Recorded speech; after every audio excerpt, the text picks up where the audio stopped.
Goeiemôre, baie welkom by 'n aanlyn diens vanoggend. Dit is vir ons weer eens 'n voorreg om hierdie tyd met jou te deel en mag die Here werklik vir jou seën uit sy woord vanoggend. Ons begin vanoggend met 'n splinternuwe reeks wat ons noem Radikaal. En in die volgende klomp weke gaan ons kyk na 'n wye spektrum van radikale temas wat ongelooflik belangrik is vir jou en my as kind van God vir ons Christen lewenswandel. Nou die woord radikaal, of as ons sê iemand is radikaal, verwys na iemand met baie sterk oortuigings. Iemand met baie sterk waardes en beginsels, selfs al is dit in teenstryd met die waardes en die beginsels van die moderne tyd waarin ons leef. Dit gaan baie keer teen politiese sienings, dit gaan baie keer teen ekonomiese sienings of sosiale sienings, wat as deur die meerderheid as reg aanvaar word. En wanneer ons kyk na iemand wat radikaal is, dan sien ons iemand wat 100% oortuig is van sy of haar mening of siening. Dit is iemand wat bereid is om teen die stroom op te gaan, selfs al gaan die res met die stroom af. Dit is iemand wat staan vir wat hulle glo, ongeag die prys, ongeag of hulle die enigste een is wat staan. Dit is iemand wat nie maklik swyg onder druk nie. Dit is iemand wat 'n doel voor oë hou het en daarmee volhou, selfs al val hulle. En selfs al moet hulle weer opstaan. Hoe hartseer is wanneer ons baie keer dink aan die islamitiese radikale groepe en hoe hulle hierdie radikaliteit op 'n verkeerde manier uitleef en vir die wêreld wys. Maar daar is 'n ander radikaliteit wat ek en jy as kind van God moet hê, om in hierdie lewenswandel as kinders van God staande te bly, en sodat ons eendag voor die Here kan staan en hy vir ons kan sê, goeie en getroue diensknegt. Nou in sy boek Radical sê David Platt die volgende: The road that leads to heaven is risky, lonely and costly in the world, and a few are willing to pay the price. Following Jesus involves losing your life and finding new life in him. Jy sien, wanneer ons kyk na die lewe van Jesus, dan sien ons een van die radikaalste persone van alle tye. So radikaal dat die geestelike leiers van sy tyd hom wou doodmaak. In Markus 14 vers 1 sien ons die volgende: die priesterhoofde en die skrifgeleerdes was op soek na 'n plan om Jesus op 'n slinkse manier gevange te neem en dood te maak. Jy sien, hy het teen alles gegaan wat hy geweet het hulle voorstaan en wat nie op God se standaard was nie. Hy het bly staan selfs toe niemand wou staan nie, toe Jesus gegaan het om te bid. En hy sê vir sy disippels, bly wakker saam met, bid saam met my. Het niemand saam met hom wakker gebly nie, maar Jesus het bly staan, want hy het met sy Vader gepraat. Maar jy sien, nie net was Jesus radikaal nie, maar hy het ook radikale toewyding van sy volgelinge verwag. Ons sien in Matteus 10 vers 37 die volgende woorde. Sê Jesus, hy wat sy vader of moeder liewer het as vir my, is nie werd om aan my te behoort nie. Hy het sy seun of sy dogter liewer het as vir my, is nie werd om aan my te behoort nie, want jy sien, die Here het geweet, enige mens, selfs 'n moeder of 'n vader, 'n broer of 'n suster, of selfs 'n kind is feilbaar en is tydelik, maar hy is ewig. Toe Jesus op 30-jarige ouderdom sy aardse bediening begin het, was dit so radikaal dat dit teen politieke sisteme gegaan het, dit het teen godsdienstige en geloofssisteme gegaan, dit het teen die menslike sosiale reëls en regulasies gegaan, dit het gegaan teen ekonomiese sisteme, en dit het ook gegaan teen etniese wanpersepsies wat mense gekonfronteer het. Dink maar net aan 'n paar voorbeelde van Jesus se radikaliteit.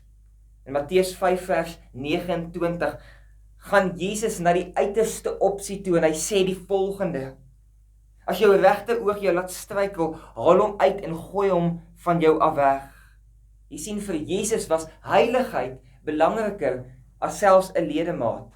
Want jy sien, ek en jy kan dalk nie arms of bene hê nie. Maar as dit veroorsaak dat ons heilig kan lewe, is dit wat ons die ewigheid gaan invat. of in 'n tyd waar die Sabbat vir afgod was. En hoe dit die een se siel wat die reëls van die Sabbat oortree het, sê Jesus in Markus 3 vers 4. Mag 'n mens op die Sabbat goed doen of kwaad doen, iemand red of doodmaak? Jy sien, vir die Jode was die Sabbat 'n ononderhandelbare sisteem. Dit was 'n ononderhandelbare onderwerp, en jy is gesien as van die duiwel af, as jy hierdie wet oortree het. Die Fariseërs was daarop uitgewees om mense uit te vang wat die Sabbat oortree het, en sou hulle selfs doodmaak vir hierdie oortreding. Tog kom Jesus en hy probeer die mense die ware betekenis van die Sabbat leer om te sê, maar ek is nou julle Sabbat, ek is nou julle rus, in my moet julle ingaan, in my rus. Hy het ons rusplek geword. In Johannes 8 vers 58 maak Jesus die volgende uitspraak. Jesus het hulle geantwoord, dit verseker ek julle, voordat Abraham gebore is, was ek al wat ek is. Hoe is dit moontlik dat Jesus hierdie uitspraak kan maak en hy sê, nou Abraham, wat die vader van die geloof is, ek was nog voor hom. En dan nog om hierdie persoon van Abraham te gebruik, wat vir die Jode so belangrik was, hier kom Jesus en hy sê, ek is eintlik belangriker as Abraham. Maar Jesus kom en hy sê, nog voor Abraham bestaan het ek al reeds bestaan. Die norm van die tyd was gewees, dat as iemand iets teen jou gedoen het, het jy hom 3 maal per dag vir 'n oortreding vergewe. En dan kom hulle by Jesus en hulle probeer hom beïndruk en sê, maar moet ons self 7 keer vergewe, en dan het hulle gedink, Jesus gaan baie impressed wees met hulle, beïndruk wees met hulle. Maar dan kom Jesus in Matteus 18 vers 22 en hy sê vir hulle, ek sê vir jou nie 7 keer nie, maar selfs 7 maal 70 keer, wat eintlik beteken oneindiglike vergifnis. Soos vandag was finansiële welstand en status baie belangrik vir die mense van daardie tyd. Dit is waarop hulle status staat gemaak het. Dit was hulle status, dit was hulle aansien gewees.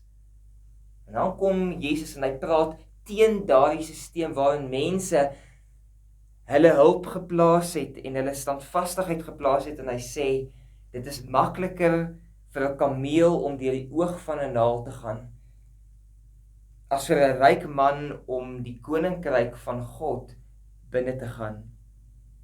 Jy sien, hierdie is maar net 'n paar voorbeelde van hoe radikaal Jesus werklik was. Om nie eens te praat van die kere toe hy in die tempel ingaan het en die tafels omgooi het, of toe hy met 'n sweep onder die mense wou ingaan nie. Die punt is dit, nie net was Jesus radikaal nie, maar dat hy ook radikale toewyding van sy volgelinge verwag. En as ek en jy 'n kind van God wil wees, dan gaan dit beteken dat ek en jy ook radikaal moet wees in ons siening. Ons gaan radikaal moet wees wanneer ons in plekke kom, wanneer daar goed is wat nie volgens God se standaard is nie, en ek en jy moet opstaan selfs al staan ons alleen. En dat ons radikaal moet wees wanneer ons Christendom uitleef. En daarom dan ons tema vanmôre, radikaal vir Jesus. En uit hierdie tema uit gaan die volgende klompie weke se temas vloei, so bly gerus ingeskakel. Jy sien, ons lewe in 'n ongelooflike humanistiese wêreld, waar dit gaan oor menseregte en hoe dit vir ons reg is, en wat vir my reg is nie noodwendig vir jou reg nie, maar moet my net nie aanspreek of oordeel nie. Dit wat vir jou verkeerd is nie noodwendig vir my verkeerd nie. Elke mens word aangemoedig om te lewe en te vind wat vir hom of haar goed en reg is. Want jy sien, in vandag se wêreld word die Bybel nie meer as die standaard of die beginpunt gesien nie. Sielkundige redenasies of sisteme of denkpatrone, dit is die beginpunt en nie meer die woord van God nie. As jy kan onthou, ek het 2 weke terug in my boodskap gesê, dat ek en jy moet besluit of ons is vir die Here of ons is teen die Here. Of ons is in die lig of ons is in die duister. Of ons streef na gehoorsaamheid en heiligheid, of ons streef nie daarna nie. Of ons is vir God of ons teen God. En ek en jy moet die keuse maak, is ek en jy radikaal vir die Here, of is ons nie? In Openbaring 3 vers 14 tot 22 lees ons van 'n gemeente in die stad Laodicea. En dit was 'n stad wat ryk was in finansies en in invloed. En dit is die gemeente waar die welaf mense perfek ingepas het. Dit was 'n gemeente het ingepas in die wêreld en in die stelsel van hulle tyd. Miskien sou dit ook dalk 'n mode gewees het om aan daardie gemeente te behoort. Al die dokters en die professors en die belangrike mense van die tyd het in daardie kerk uitgehang. Hierdie Christene het alles gehad wat aansien betref. Maar daar was 'n radikaliteit in hulle Christen wees wat God verlang het en wat God vereis het, maar wat ontbreek het in hierdie gemeente. En ek en jy moet onthou dat hierdie was 'n groep Christene, dit kon net sowel ons gewees het. En dan die tragiese woorde in hierdie gemeente in Openbaring 3 vanaf vers 15 en 16 wat die volgende sê: Ek weet dat julle nie koud is nie en ook nie warm is nie. As julle tog maar koud was of warm was, maar nou omdat julle lou is, nie warm nie en ook nie koud nie, gaan ek julle uit my mond uitspoeg. En as jy gaan kyk na die oorspronklike taal hier, dan beteken dit eintlik iets wat in die maag is en wat die persoon naar maak. En die Here sê eintlik, julle maak my naar en ek gaan julle opbring. Om in te wees by die wêreld is om uit te wees by Christus. En daarom sê Jakobus die volgende in Jakobus hoofstuk 4 vers 4. Weet julle nie, julle ontrou is, dat vriendskap met die wêreld vyandskap teen God is nie. Wie 'n vriend van die wêreld wil wees, wys daarmee dat hy 'n vyand van God is. Jy sien, die punt van die saak is dit. So maklik wil ek en jy soos die wêreld word om die wêreld te bereik, maar die Here sê nee. Jy is die lig vir die wêreld, ek is die lig in jou, sodat jy die lig vir die wêreld kan wees. Jy moet anders wees, sodat mense die lig kan sien. Hoe kan mense die pad sien as hulle ook duister word soos die wêreld? Toe God vir Moses in Eksodus 20 die 10 gebooie gegee het, sê die Here vir hom in vers 5 van hoofstuk 20, die eerste gedeelte: Jy mag hulle nie vereer of dien nie, want ek, die Here jou God, eis onverdeelde trou aan my. Jy sien, God is 'n jaloerse God. En hy sal jou en my met niemand of niks deel wat ons skade kan dien nie. En daarom sê hy, ek vereis onverdeelde trou aan myself en behoede die een se siel wat jou van my af probeer wegneem. En dan in Jesus se eie woorde in Matteus 6 vers 24, niemand kan twee meesters dien nie, want of hy sal die een haat en die ander een lief hê, of hy sal die een aanhang en die ander een verag. Julle kan nie God en Mammon dien nie. Jy sien, die ding is dit, die punt is dit. Iemand wat radikaal vir Jesus is, tref 'n duidelike onderskeid tussen reg en verkeerd. Iemand wat radikaal is vir Jesus, lyk dieselfde agter 'n geslote deure as voor mense. Iemand wat radikaal vir Jesus is, staan vir dit waarin hulle glo, al is hulle die enigste een wat staan. Iemand wat radikaal vir Jesus is standvastig in hulle geloof en swyg nie maklik wanneer teenstand en druk kom nie. Iemand wat radikaal vir Jesus is iemand wat Jesus Christus voor oë het, soos Paulus sê, al wat ek wil ken is Jesus en hom as gekruisigde, en te midde van teenkanting, teen enige koste, daarin glo en daarop vas staan. Na die uitstorting van die Heilige Gees, het Petrus en die ander disippels op die opdrag van Jesus radikaal begin preek, om dit wat hulle by hom geleer het, vir mense te verkondig, sodat die kerk gevestig kon word en uitgebrei kon word. Duisende mense het die nuus gehoor, duisende mense is gered, hulle het wonderwerke gedoen, hulle demone uitgedryf. En dan op die hoogtepunt van hulle bediening, toe die kerk mooi groei en volwasse word en uitbrei, kom daar teenstand vanuit die hoogste Joodse gesag. En Petrus en Johannes is gevange geneem. Hulle word in die tronk gegooi, en in daardie tyd was die tronke nie soos vandag nie. Jy is in die tronk gegooi, dit was koud geweest, jy het nie behoorlike klere gehad nie, jy het op 'n harde klipvloer gelê, As jou familie nie vir jou kos gebring het nie, het jy gesterwe van die honger. Jy's geslaan, jy's baie keer gemartel, maar dis in die tronk gegooi en die volgende dag is hulle ondervra. En toe Johannes en Petrus voor die Joodse raad verskyn, nadat hulle ondervra is, kruisverhoor, hulle teenkanting, hulle het spot ervaar, is die hoogtepunt van hierdie, wat hulle sê in vers 19 en 20 van Handelinge hoofstuk 4, en hulle sê, julle moet maar self besluit wat voor God reg is, om aan julle gehoorsaam te wees of aan God. Wat ons betref is dit onmoontlik om nie te praat oor wat ons gesien en gehoor het nie. Die toekoms van Johannes en Petrus het gelê in die uitspraak en die oordeel van die Joodse raad.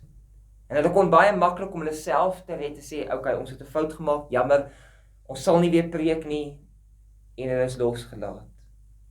Maar hulle kom en hulle sê vir die Joodse raad, julle moet maar besluit. Net soos wat ons voor God eendag gaan staan, gaan julle ook voor God eendag staan, en julle moet besluit, wat is reg en wat is verkeerd. Maar ons is nie hier om mense tevrede te stel nie, maar ons is hier om God tevrede te stel. En hoe was dit moontlik om vir hulle om so radikaal te wees? Jy sien, dit is dieselfde vir jou en my, en dit is wat ek en jy in ons lewe moet toepas. Ek en jy moet weet waarvoor ons staan en wat ons glo. Ons moet weet in wie ons glo en ons moet weet wie ons gered het. Ons moet weet wat is die waarheid en ons moet weet wat God se woord sê. En dan was hulle 100% oortuig van dit waarin hulle glo. Hulle was nie bang om met die stroom op te gaan nie. Hulle was nie bang om alleen te staan nie. Hulle was nie bang om in die tronk gegooi te word nie. Hulle was nie bang om te staan terwyl druk kom nie. Hulle het 'n doel voor oë gehad, Christus en hom gekruisigde, want hulle het geweet dat dit die enigste persoon is deur wie mense gered kon word. Hulle het die koste bereken, hulle het geweet dit is waarvoor hulle geroep is, en hulle het staande gebly vir die waarheid. En weens die radikaliteit van die apostels, sit ek en jy vandag nog met die woord van God in ons hande, en as dit nie vir hulle was nie, het ons nie die woord gehad wat ons vandag kon hê nie. Sou die woord nie so versprei het, soos wat dit versprei het deur die eeue nie. Wanneer ons vandag na die kerk kyk, dan sien ons baie kinders van God, wat 'n lou, warm godsdiens beoefen. 'n Tipe Christendom wat elke dag meer en meer soos die wêreld lyk. Dis soos die gesegde sê dat net dooie visse swem stroom af. Ek sê weer vir jou vanmôre, hoe lyk jou verhouding met die Here? Of jy is in 'n verhouding met die Here of jy is nie. Of jy is in die lig of jy is in die duisternis. Of jy staan vir die waarheid of jy staan nie vir die waarheid nie. Of jy is gehoorsaam en heilig of jy is nie. Of jy is vir God of jy is teen God. En ek en jy moet baie mooi kyk in ons lewe, waar staan ons met God? Waar staan ons in ons verhouding? Is ek en jy werklik nog so radikaal soos wat ons eens was, toe God ons siel gered het? My gebed is dat die Here oor die volgende klomp weke vir jou en my sal konfronteer met die realiteit van ons verhouding met hom. Of dit goed is of sleg. As dit goed is, laat ons nog wil dieper gaan, maar as dit sleg is, laat ons weer op 'n plek kom dat ons sê, Here, ek wil radikaal vir U lewe. En dat ons werklik op 'n plek kom waar ons sê, ek gaan so radikaal vir die Here lewe, dat mense dit sal sien. Mag die Here vir ons oor die volgende klomp weke help, om werklik waar as radikale kinders van God te leef. Amen. Kom ons bid saam. Here, dit is so maklik om met die stroom af te gaan, dit is so maklik om soos die wêreld te word, dit is so maklik, Here, om te doen wat die wêreld te doen. Dit is so maklik om te lyk soos wat die wêreld lyk, dit is so maklik om in te pas by die wêreld.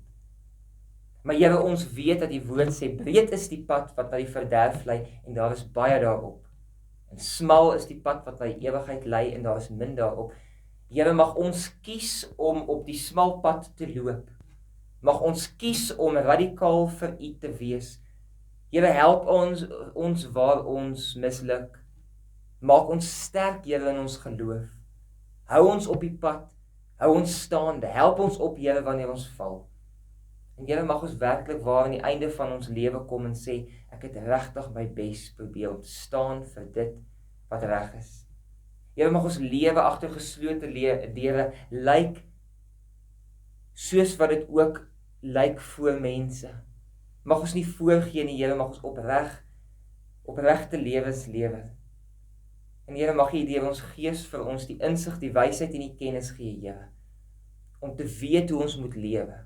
En Here, wanneer dit druk kom, Here, ons beleef elke dag soveel druk, Here. Want soveel dinge vir die wêreld aanvaarbaar geword het, Here. Moet ek in elke kyker, Here, die keuse maak, gaan ons staan of gaan ons maar saam. Mag die getuienis weer van ons lewens wees, Here, dat hierdie was iemand wat werklik gestaan het vir dit wat die Here wou gehad het hy of sy moet verstaan. Here, versterk ons en seën hierdie reeks oor die volgende klomp weke en aan U kom toe al die lof, die eer en die aanbidding van ons harte. Ons bid dit in Jesus naam. Amen.